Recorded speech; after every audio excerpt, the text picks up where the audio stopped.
কুম্ভমেলায় পুণ্যস্নান করতে গিয়ে আর বাড়ি ফিরলেন না মালদার 28 বছরের অমিয় সাহা। পরিবার সূত্রে জানা গেছে বাবা মায়ের সঙ্গে কুম্ভে গিয়েছিলেন তিনি।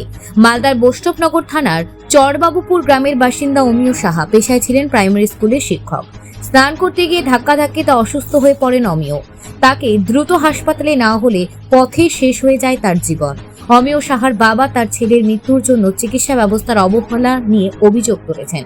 এমনকি মৃত্যুর সনদও পাওয়া যায়নি বলে অভিযোগ উঠেছে। অমিয় সাহার অকাল মৃত্যুতে পরিবারের শোকের ছায়া নেমে এসেছে। প্রতিবেশী এবং সহকর্মীরা শোক প্রকাশ করেছেন। এই ঘটনা নিয়ে তদন্ত শুরু করেছে স্থানীয় প্রশাসন। Bureau report, news prime Times. পুরো ঘটনা হয়েছিল কি, আমরা এটা কুম্ভ মেলা গেলাম, গিয়ে ওখানে রাস্তা প্রচণ্ড হাঁটতে হলো, কমসে কম 15-20 কিলোমিটার হেঁটে মেলায় পৌঁছালাম। রাত্রে থাকারও ওখানে কোনো ব্যবস্থা নেই। শীতের মধ্যে সব বসে রাত কাটালাম, কাটিয়ে ভোরে চান করলাম, চান করে ওখান থেকে বেরিয়ে গেলাম। আবার ওই 15-20 কিলোমিটার রাস্তা, 15-20 কিলোমিটার রাস্তা হাঁটতে হাঁটতে আসছিলাম এক জায়গায় ব্রিজে। কমপক্ষে 20 লক্ষ যাত্রী ব্রিজের মধ্যে, কেউ হেঁটে আসতে, কেউ বাইকে আসতে। আমরা ওই ব্রিজে ফেসে গেলাম। এবার ছেলে কোন দিকে গেল, আমি ওর মাকে নিয়ে একদিকে সাইড করলাম। সাইড করে ওখানে কোনো রকম পুলিশের সাহায্য নিয়ে আমি বাঁচলাম। আমার ছেলে আমার কাছ থেকে হারিয়ে গেল।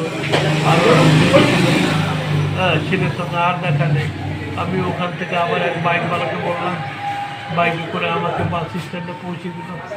ওখানে গাড়ি ছিল, আমি গাড়িতে উঠে বসলাম, ওর মাকে বসালাম, বসে খাওয়া দাওয়া করলাম। করে তারপরে ছেলেকে ফোন করলাম। আমি ছেলে বলছে, কোথায় আছো বাবা?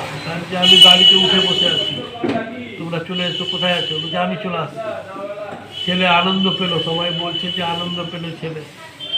এবার ছেলে আমার কাছে আসলো, আমাকে বলছে, আমাকে বুকে ধাক্কা লেগেছে এখানে জোরে, বুক ব্যথা করছে, আমি পায়খানা যাবো। তা আপনি পায়খানা, তুমি তার জামা প্যান্ট খুলো। এর মধ্যেই ছেলে অজ্ঞান হয়ে গেল। তখনই আমার ছেলে শ্বাস চলে গেল। এবার হসপিটালে গেলাম। হসপিটালে ডাক্তার বললো যে এখানে রেখে লাভ নেই, ভর্তি করবেন, ডেড বডি এখানে দিয়ে দেন। আমি না, আমার ছেলেকে আমি নিয়ে যাবো। আমি ওই যে গাড়িতে গেছিলাম, ওই গাড়িটায় নিয়ে ছেলেকে চলে আসলাম। এসে সবাই আসলো একসাথে হয়ে। আচ্ছা, ওখানে কি কোনো কাগজপত্র দিয়েছিল আপনাদের? কাগজপত্র কিচ্ছু দেয়নি ওখানে। ওখানে কোনো ব্যবস্থা নেই, কি দিবে কাগজপত্র? ওখানে হাসপাতাল থেকেও কোনো কাগজ দেয়নি? না, কোনো কাগজ বোঝাতে যাই, এনে যাই, এ বডিলে যাই, এ বডিলে যাই। হ্যাঁ, আমরা নিয়ে চলে এলাম। আপনারা কাগজ চাননি ওখানে যে কি জন্য মারা? বলেছি যে कोई व्यवस्था, मुझे कुछ व्यवस्था नहीं है, आपका लड़का तो नहीं है, एक्सपायर हो गया। अपने बुक में धक्का लगा था जोर से। কি করতো আপনার ছেলে? আমার ছেলে প্রাইমারি টিচার, 28 বছর বয়স। কোথায় প্রাইমারি স্কুলের টিচার ছিল? প্রাইমারি স্কুল পাশে আছে। নামটা বলুন। এখানে এখানে কার্তিকটুলা প্রাইমারি স্কুল। এখানে কেউ এসেছিল আপনার এখানে, মানে প্রশাসনের তরফ থেকে? প্রশাসনের লোক কালকে এসেছিল বাড়ি। জেলা প্রশাসন থেকে? এখন এমএলএ এসেছিল, চন্দনা এমএলএ। আচ্ছা, ওর হাজবেন্ড এসেছিল, চন্দনা এমএলএ এসেছিল, দেখে গেল। চন্দনা সরকার। আপনার নাম? আমার নাম প্রদীপ সাহা।